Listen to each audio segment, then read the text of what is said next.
अस्सलाम वालेकुम नाज़रीन, ताज़ा खबर में आप सबका खैर मकदम है। मैं हूं हबीब उमर। आइए सबसे पहले नजर डालते हैं आज की अहम हेडलाइंस पर।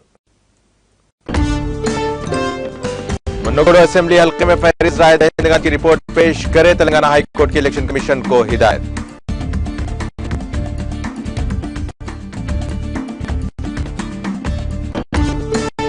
मुन्नगोड़ हल्के के ज़िमनी इंतखाब में टीआरएस की कामयाबी यकीनी। सनतनगर में तरक्याती कामों का आगाज के बाद रियासती वजीर श्रीनिवास यादव का खिताब।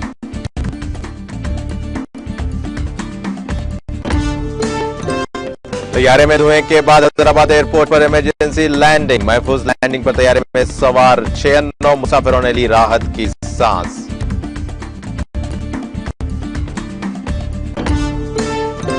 जिला पेद्दापल्ली में बंदरों के हमले में एक ज़ईफ खातून जख्मी। घर में अचानक घुस आए बंदरों को भगाने के दौरान बंदरों ने कर दिया हमला।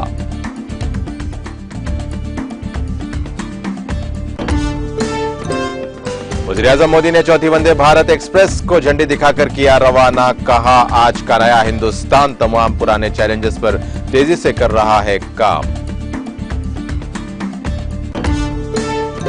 Justice Ali Mohammad Magrey Jammu Kashmir and Ladakh high court के चीफ जस्टिस मुकर्रर। जम्मू कश्मीर के लेफ्टिनेंट गवर्नर मनोज सिन्हा ने ओहदे का दिलाया हलफ।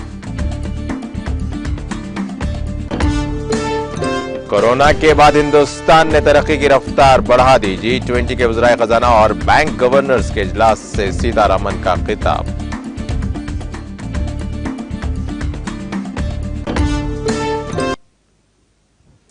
और अब हेडलाइंस के बाद पेश है खबरों की तफसील। हल्के असेंबली मुन्नगोड़ की फहरिस्त राय दहिंदगान के मसले पर दाखिल करदा अर्जी की समाअत तेलंगाना हाई कोर्ट ने जुम्मा तक मुलतवी कर दी है। कबल अदालत ने इस मामले की समाअत के दौरान आज इलेक्शन कमीशन को हिदायत दी है कि वो फहरिस्त राय दहिंदगान की रिपोर्ट पेश करे।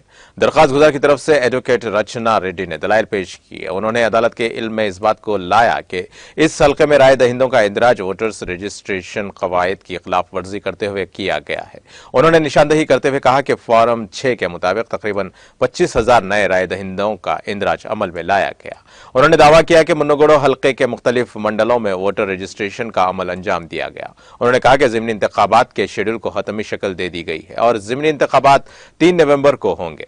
रचना रेड्डी ने अदालत के इल्म में लाया कि ज़िमनी इंतखाबात के पस मंजर में बड़े पैमाने पर गैरकानूनी तौर पर राय दहिंदों के नामों का इंदराज किया गया है। इलेक्शन कमीशन की जानिब से एडवोकेट अविनाश देसाई ने दलाइल पेश किए। उन्होंने कहा कि इलेक्शन कमीशन ने अभी हतमी वोटर लिस्ट का ऐलान नहीं किया है। हर साल नए राय दहिंदों के नामों का इंदराज किया जा रहा है। जनवरी 2021 तक 2,22,000 राय दहिंदे इस हल्के में थे। ताहम फिलहाल मुन्नगोड़ हल्के में 2,38,000 राय दहिंदे हैं। एडवोकेट अविनाश ने दलील दी कि वोटर रजिस्ट्रेशन का अमल शफाफ तरीके से हो रहा है। हाई कोर्ट ने फरीकैन के दलाइल की समाअत के बाद इलेक्शन कमीशन को वोटर लिस्ट की रिपोर्ट पेश करने का हुक्म दिया और इस मामले की आइंदा समाअत तक कल तक के लिए मुलतवी कर दी।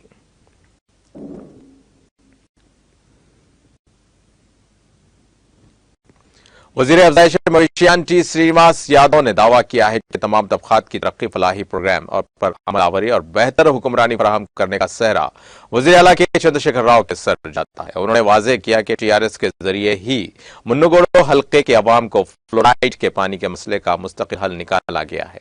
उन्होंने वज़ीर आला की सराहना करते हुए कहा कि वज़ीर आला ने मिशन भागीरथ के जरिए नलगुंडा के अवाम के लिए साफ और महफूज पानी के पीने के पानी की फराहमी को यकीनी बनाया है। इस तरह वज़ीर आला ने इलाके के फ्लोराइड के पानी के मसले का मुस्तकिल हल फराहम कर दिया।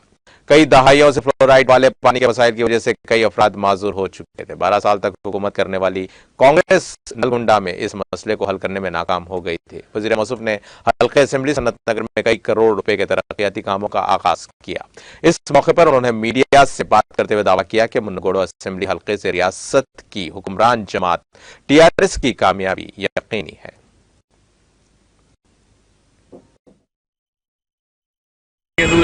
చెప్పవలసినటువంటి అవసరం ఒక వ్యక్తి కావడం కోసం జరిగినటువంటి ఎన్నికలు కాంగ్రెస్ ఈ దేశాన్ని 40-50 సంవత్సరాలు పరిపాలన చేసింది. మరి పాల్గొబెట్టిన ప్రజలకు అందరికీ తెలుసు. మరి డెఫినెట్గా టీఆర్ఎస్ పార్టీ అభ్యర్థి మరి పూల ప్రభాకర్ రెడ్డి గారే గెలుస్తారు. ఎందుకంటే టీఆర్ఎస్ అంటే కేసీఆర్ గారి మీద పూర్తి విశ్వాసం నమ్మకం ప్రజలకు. ఎందుకు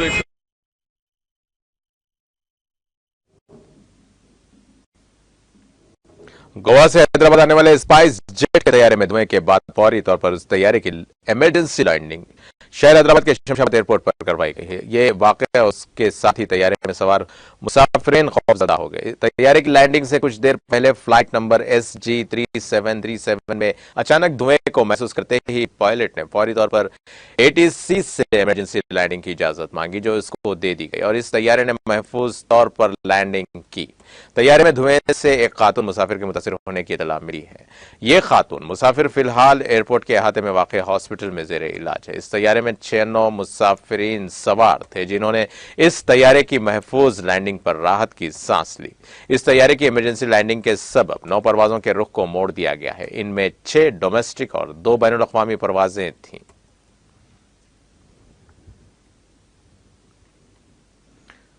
जिला पेदापल्ली में बंदरों ने एक ज़ईफ खातून पर हमला कर दिया, जिसके नतीजे में ज़ईफ खातून घर में गिरकर जख्मी हो गई। यह वाकया जिला के सुल्तानाबाद में पेश आया और जो मकान में लगे CCTV कैमरे में कैद हो गया है। इस ज़ईफ खातून की शिनाख्त मल्लम्मा के तौर पर की गई, जिसने घर में अचानक घुस आए बंदरों को भगाने की कोशिश की, ताहम इसी दौरान उस पर हमला कर दिया गया, जिसके साथ ही मोअम्मर खातून वहीं गिरकर जख्मी हो गई। जख्मी मोअम्मर खातून को मुकामी सरकारी हॉस्पिटल में इब्तिदाई तिब्बी इमदाद के बाद करीमनगर हॉस्पिटल मुंतकिल कर दिया गया।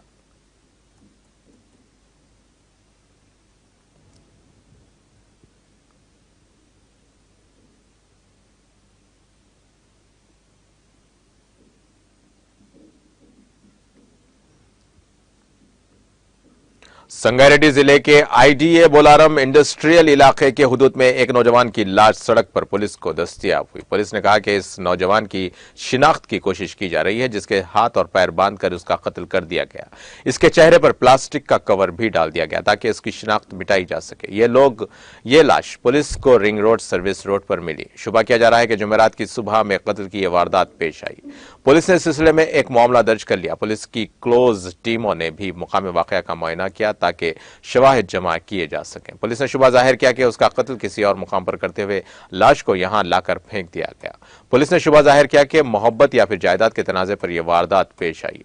इस शख्स की उम्र तकरीबन 30 साल है। पुलिस मुख्तलिफ ज़ावियों से इस मामले की जांच कर रही है। जिले आदिलाबाद में कल शब जल्जले के हल्के झटके महसूस किए गए। तलात के मुताबिक इन झटकों का मरकज ओटनूर से 7 किलोमीटर दूर 10 किलोमीटर गहराई में रहा।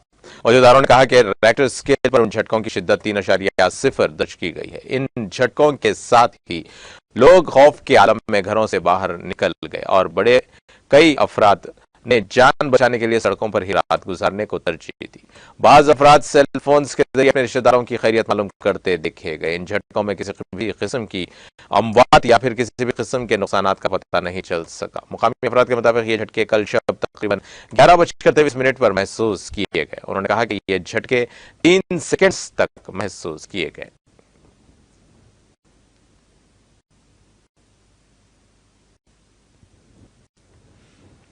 सुप्रीम कोर्ट ने कर्नाटक में प्री यूनिवर्सिटी कॉलेजेस के क्लासेस में तालिबात के हिजाब पहनने पर रियासती हुकूमत की पाबंदी को चैलेंज करने वाली दरख्वास्तों पर जुमेरात को अलग अलग फैसला सुनाया है। जस्टिस हेमंत गुप्ता और जस्टिस सुधांशु धोलिया की बेंच ने कर्नाटक हाई कोर्ट के फैसले को चैलेंज करने वाली अर्जियों पर मुख्तलिफ ख्यालात का इजहार करते हुए कहा कि इस मामले को चीफ जस्टिस के सामने भेजा जाएगा ताकि समाअत के लिए बड़ी बेंच तश्कील दी जा सके।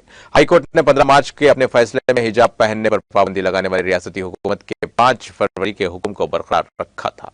इसके खिलाफ सुप्रीम कोर्ट में कई अर्जियां दायर की गईं। जस्टिस गुप्ता जो सुप्रीम कोर्ट बेंच की सदारत कर रहे थे, हाई कोर्ट के फैसले को बरकरार रखा और हाई कोर्ट के 15 मार्च के फैसले के खिलाफ अपीलों को खारिज कर दिया, जबकि जस्टिस धोलिया ने हाई कोर्ट के फैसले को खारिज कर दिया और दरख्वास्त गुजारों की अर्जियों को कबूल कर लिया। जस्टिस धोलिया ने कहा कि यह हिजाब पहनना इंतखाब का मामला है, ना ज्यादा ना ही कम। सुप्रीम कोर्ट के अलग अलग फैसले की वजह से रियासती हुकूमत का 5 फरवरी का वो हुक्म नाफिज रहेगा जिसमें क्लास रूम्स में हिजाब पहनने पर पाबंदी लगाई गई थी। सुप्रीम कोर्ट की 2 रुकनी बेंच ने कर्नाटक हाई कोर्ट के फैसले को चैलेंज करने वाली अर्जियों पर 10 दिन की समाअत मुकम्मल होने के बाद 22 सितंबर को अपना फैसला महफूज कर लिया था। बेंच के सामने समाअत के दौरान सॉलिसिटर जनरल तुषार मेहता ने कर्नाटक हुकूमत की नुमाइंदगी की, जबकि दरख्वास्त गुजारों की जानिब से सीनियर वकील कपिल सिब्बल, दिशनेत दुबे, देवदत्त कामत, सलमान खुर्शीद, हजीफा अहमदी, संजय हेगड़े, राजीव धवन वगैरह ने दलाइल पेश किए।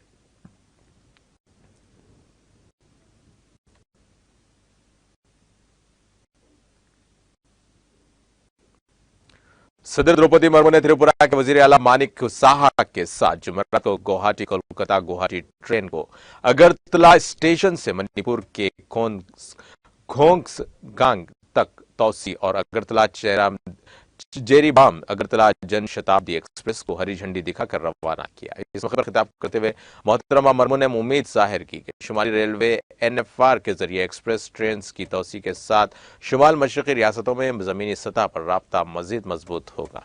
शुमाल मशरकी रियासतों के तरक्याती इक़दाम पर रोशनी डालते हुए उन्होंने कहा कि उन्हें यकीन है कि शुमाल मशरक जल्द ही दूसरे हिस्सों के लोगों के लिए पसंद की मंजिल बनेगा। खित्ते को फरोग मिला है और शुमाल मशरक में बहुत ज्यादा तब्दीली देख रहा है। अब आने वाले दिनों में तरक्की की रफ्तार तेज हो जाएगी। उन्होंने कहा कि खित्ता खास तौर पर त्रिपुरा की जुनूब मशरकी एशिया तक आसान रसाई के लिए बहुत अहमियत है और इस खित्ते में बुनियादी ढांचे में मजीद तरक्की हुई है। रियासत और खित्ते में तरक्याती सरगर्मियों पर इत्मीनान का इजहार करते हुए सदर जमहूरिया ने कहा कि हुकूमत को मुआशरे के आखिरी किनारे पर खड़े लोगों पर तवज्जो देनी चाहिए। इस मौके पर डॉक्टर साहा ने मरकज में नरेंद्र मोदी की क़यादत वाली हुकूमत के शुमाल मशरकी बिलखुसूस त्रिपुरा के लिए पिछले 7-8 सालों में किए गए तरक्याती कामों पर बताया। उन्होंने कहा कि एक वक्त था जब रियासत से बाहर जाना सबसे बड़ा चैलेंज था, क्योंकि सिर्फ हवाई राब्ता ही ट्रांसपोर्ट का सबसे पायदार जरिया था। उन्होंने कहा कि लोग ऊंचाई वाले इलाकों से गुवाहाटी तक सफर जारी रखने के लिए एक दिन से ज्यादा बसों का इस्तेमाल करते थे।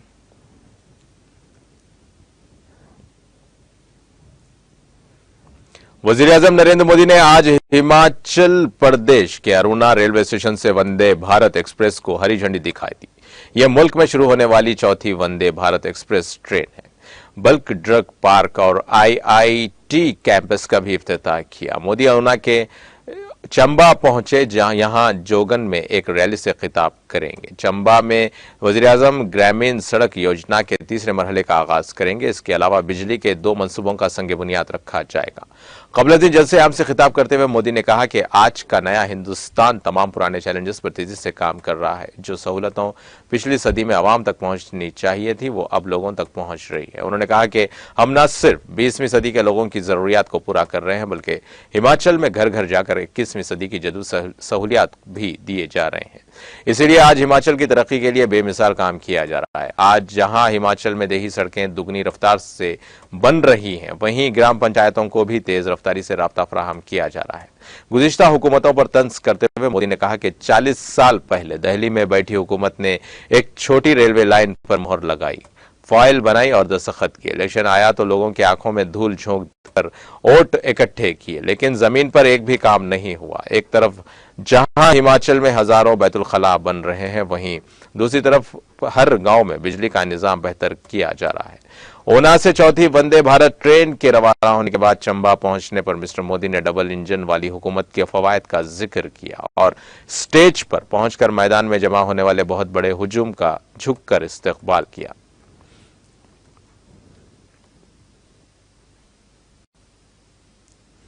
मध्य प्रदेश के वजीर आला शिवराज सिंह चौहान ने कहा है कि बदउनवानी के मामले में जीरो टॉलरेंस की पॉलिसी है। गरीब का पैसा खाने वालों को सरकारी मुलाजिमत में रहने का हक नहीं है।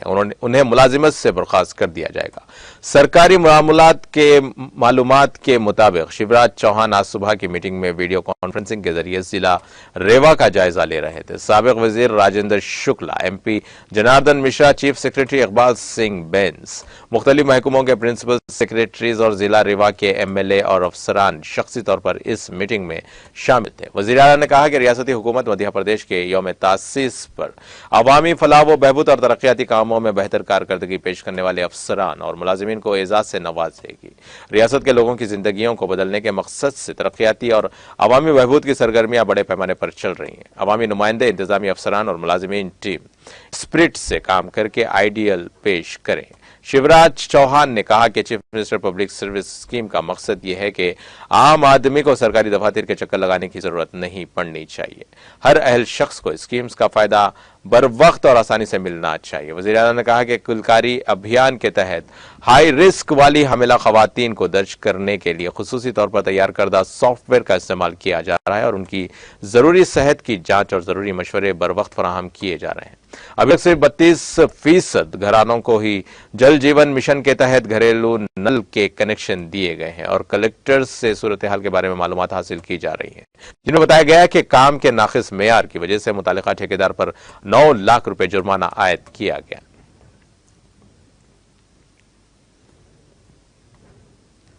कांग्रेस के सदर के ओहदे के उम्मीदवार और रुकने पार्लियामान शशि थरूर कल भोपाल में कयाम करेंगे। कांग्रेस की तरफ से दी गई इत्तला के मुताबिक वो यहां सीनियर लीडर्स से बातचीत करेंगे। इसके बाद वो रियासती कांग्रेस के मुंतखब नुमाइंदों से बातचीत करेंगे।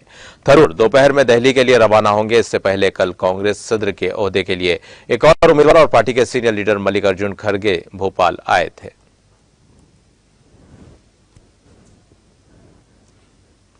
मगरबी बंगाल के जनूबी 24 परगना शहर के 3 मुख्तलिफ मुकामात पर जुमेरात की अलग सुबह आग लगने से टॉलीवुड फिल्म प्रोडक्शन सेंटर का एक बड़ा गोदाम, कुछ गाड़ियां और पुलिस वैन और तकरीबन 12 दुकानें जलकर खाकस्तर हो गईं। सरकारी जराये ने यह इत्तला दी। रियासती वजीर अरूप बिस्वास ने कहा कि शहर में टोलीगंज के कदघाट में वाक़े एसके मूवी स्टूडियोज के एक गोदाम में आज सुबह आग लगने की इत्तला पर 15 फायर टेंडर्स मौके पर पहुंचे और 1 घंटे की मेहनत के बाद आग पर काबू पा लिया। इस दौरान एक फायर फाइटर जख्मी हो गया। जराये ने बताया कि आतिशगीर मवाद से भरे गोदाम में आग लगने की वजह का अभी तक पता नहीं चल सका है। शहर में बरोईपुर पुलिस के करीब एक और आतिशज़दगी के हादसे में पुलिस की एक गाड़ी और कई 2 पहिए वाली गाड़ियां समेत चंद 4 पहिए वाली गाड़ियों को नुकसान पहुंचा है। यहां आग बुझाने के लिए फायर ब्रिगेड की 2 गाड़ियों को तैनात किया गया, जिसके बाद आग पर काबू पा लिया गया। पुलिस ने कहा कि यह शुबा है कि बरोईपुर में आग पटाखों के जखीरे से लगी, जिन्हें बुध को चंपाहट्टी बाजार से जब्त किया गया था। इस हादसे में किसी जानी नुकसान की कोई इतला नहीं है। जराये के मुताबिक शहर के जनूबी 24 परगना के कैनिंग में मतला पुल के करीब आज सुबह एक और आतिशज़दगी के वाक़े में तकरीबन 12 दुकानें जलकर खाकिस्तर हो गईं। आग लगने की इतला मिलते ही 2 फायर टेंडर मौके पर पहुंच गए। आग पर कुछ ही देर में काबू पा लिया गया। इस हादसे में कोई जख्मी नहीं हुआ।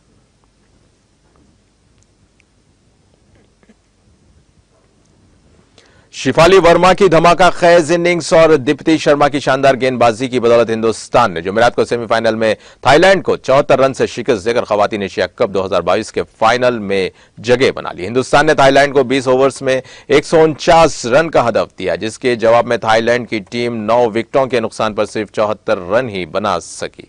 ओपनर शिफाली ने 28 गेंदों पर 5 चौकों और 1 छक्के की मदद से 42 रन बनाए। उनकी इनिंग्स की बदौलत हिंदुस्तान आखिरी ओवर्स में रन रेट रुक जाने के बावजूद थाईलैंड को 148 रन का हदफ दे सका। फाइनल में हिंदुस्तान का मुकाबला श्रीलंका और पाकिस्तान के दरमियान होने वाले सेमीफाइनल के फातेह से होगा।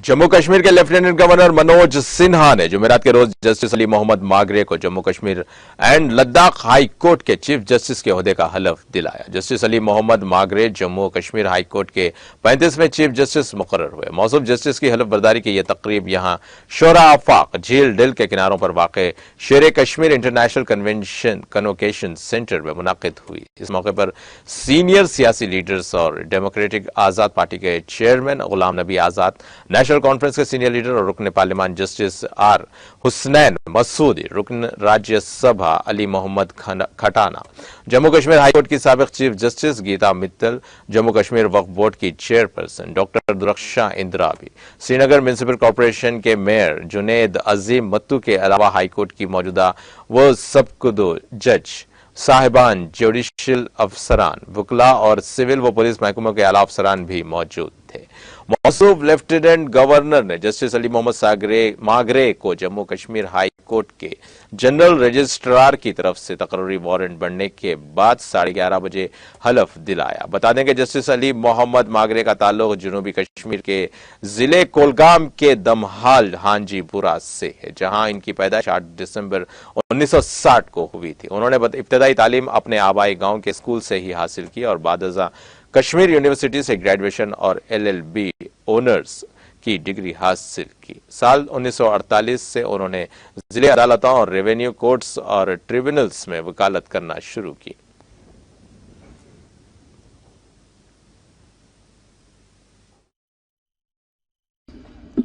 I, Justice Ali Muhammad Magre, having been appointed Chief Justice of the High Court of Union Territory of Jammu and Kashmir and Ladakh, do swear in the name of God that I will bear true faith and allegiance to the Constitution of India as by law established, that I will uphold the sovereignty and integrity of India, that I will duly and faithfully, to the best of my knowledge, ability and judgment, perform the duties of my office without fear or favor, affection or ill will, that I will uphold the Constitution and the laws.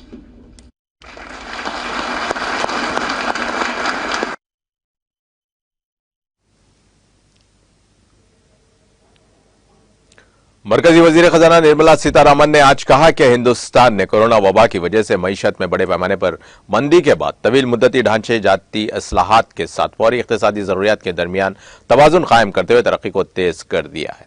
Sitharaman ने यह बात बैनुल-अक़वामी मालियाती fund और आलमी bank की सालाना meeting के मौके पर G20 के वज़राए खजाना और मरकजी बैंक के गवर्नर्स की मीटिंग में कही। इस 2 रोजा मीटिंग में सीतारामन कई स्टेशन से खिताब करेंगी। इसी तरह के इस पहले इजलास में आलमी मईशत ने हिंदुस्तान की इक्तिसादी तरक्की, आलमी खतरात और पॉलिसी इक़दाम पर तवज्जो मरकूज करते हुए मोहतरमा सीतारामन ने अपने ख्यालात पेश किए। हिंदुस्तान में बहाली की कहानी का हवाला देते हुए उन्होंने कहा कि साल 2020 में कोरोना वबा की वजह से होने वाली जबरदस्त कमी के बाद हिंदुस्तान ने तवील मुद्दती इस्लाहात के जरिए मईशत की फौरी जरूरियात के दरमियान तवाजुन कायम करते हुए तरक्की की रफ्तार को तेज कर दिया है। उन्होंने पॉलिसी में ताउन बढ़ाने, खतरात से निपटने के तजुर्बात के इश्तराक की भी अपील की।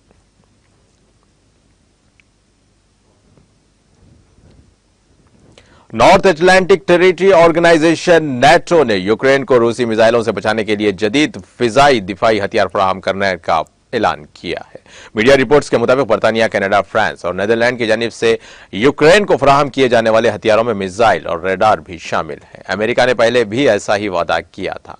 जर्मनी की तरफ से फराहम करदा एक जदीद निजाम पहले ही यूक्रेन में मौजूद है। BBC की रिपोर्ट्स के मुताबिक बरतानिया मालूमात इकट्ठा करने और रसद की सलाहियतों में मदद के लिए फिजाई दिफाई मिसाइल्स के साथ साथ सैकड़ों फिजाई ड्रोन्स यूक्रेन को अतिया करेगा। वो पहले से फराहम करदा 64 के अलावा 18 हॉर्टर्स और आर्टिलरी बंदूकें भी फराहम करेगा। ब्रसेल्स में बुध को होने वाली मीटिंग के बाद अमेरिकी सेक्रेटरी दिफा लॉयड ऑस्टिन ने कहा कि हम इस बात को यकीनी बनाने के लिए हर मुमकिन कोशिश करने जा रहे हैं कि यूक्रेन के पास जो है उसे मौसर बनाने की जरूरत है। फ्रांस 2 टेलीविजन को इंटरव्यू देते हुए फ्रांसीसी सदर एमानुएल मैक्रोन ने कहा कि वो यूक्रेन को फिजाई दिफाई निजाम फराहम करेंगे, लेकिन उन्होंने ये वाजे नहीं किया कि कौन सा सिस्टम भेजा जाएगा। उन्होंने कहा कि उनका बुनियादी काम आबादी को ड्रोन हमलों से बचाना होगा। नीदरलैंड ने कहा कि वो यूक्रेन को फिजाई दिफाई मिसाइल फराहम करेगा। कनाडा ने सैटेलाइट कम्युनिकेशन और ड्रोन कैमरे समेत मुतादिद फौजी इमदाद फराहम करने का वादा किया। I welcome that NATO allies are providing air defense systems. That is extremely important, and I welcome the recent announcement by Germany and also the delivery of German air defense systems to Ukraine. And I think we all have seen why this is so important. The horrific, the indiscriminate attacks against Ukrainian cities, civilian killed, civilian critical infrastructure destroyed, and not least the attacks on the energy system, the energy infrastructure, is serious as we approach winter. So all of this demonstrates the urgent need for more air defense for Ukraine. Allies have provided air defense, but we need even more. We need different types of air defense, short range, long range air defense systems to take ballistic missiles, cruise missiles, drones, different systems for different tasks. And then, of course, Ukraine is a big country, many cities, so we need to scale up to be able to help Ukraine defend even more cities and more territory against the horrific Russian attacks against their civilian population.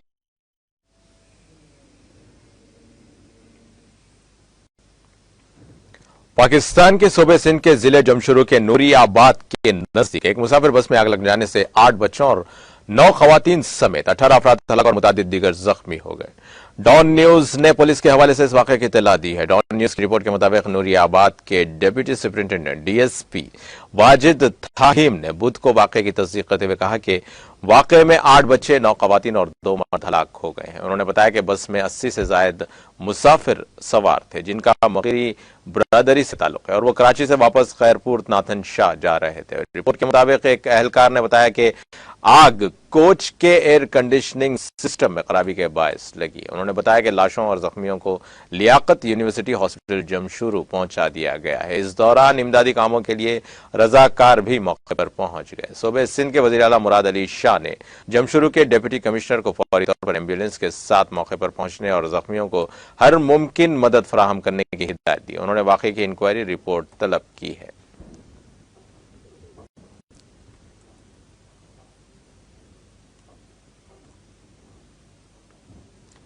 और अब आइए आखिर में डालते हैं headlines पर एक और नजर। मुनगोलो असेंबली हल्के में फहरिस्त राय दहिंदगान की रिपोर्ट पेश करे तेलंगाना हाईकोर्ट के इलेक्शन कमीशन को हिदायत।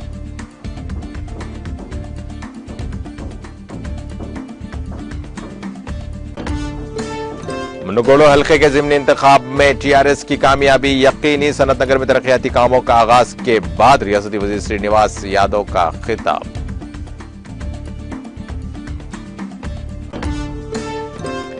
तैयारे में धुएं के बाद हैदराबाद एयरपोर्ट पर इमरजेंसी लैंडिंग। महफूज लैंडिंग पर तैयारे में सवार 6 और 9 मुसाफिरों ने ली राहत की सांस।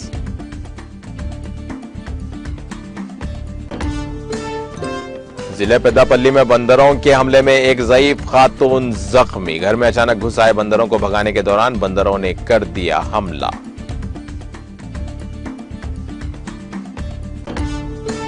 वज़ीर-ए-आज़म मोदी ने चौथी वंदे भारत एक्सप्रेस को झंडी दिखाकर किया रवाना। कहा, आज का नया हिंदुस्तान तमाम पुराने चैलेंजेस पर तेजी से कर रहा है काम। Justice Ali Mohammad Magrey Jammu Kashmir and Ladakh high court के चीफ जस्टिस मुकर्रर। जम्मू कश्मीर के लेफ्टिनेंट गवर्नर मनोज सिन्हा ने ओहदे का दिलाया हलफ। कोरोना के बाद हिंदुस्तान ने तरक्की की रफ्तार बढ़ा दी। G20 के वज़राए खजाना और बैंक गवर्नर्स के इजलास से सीतारमन का खिताब।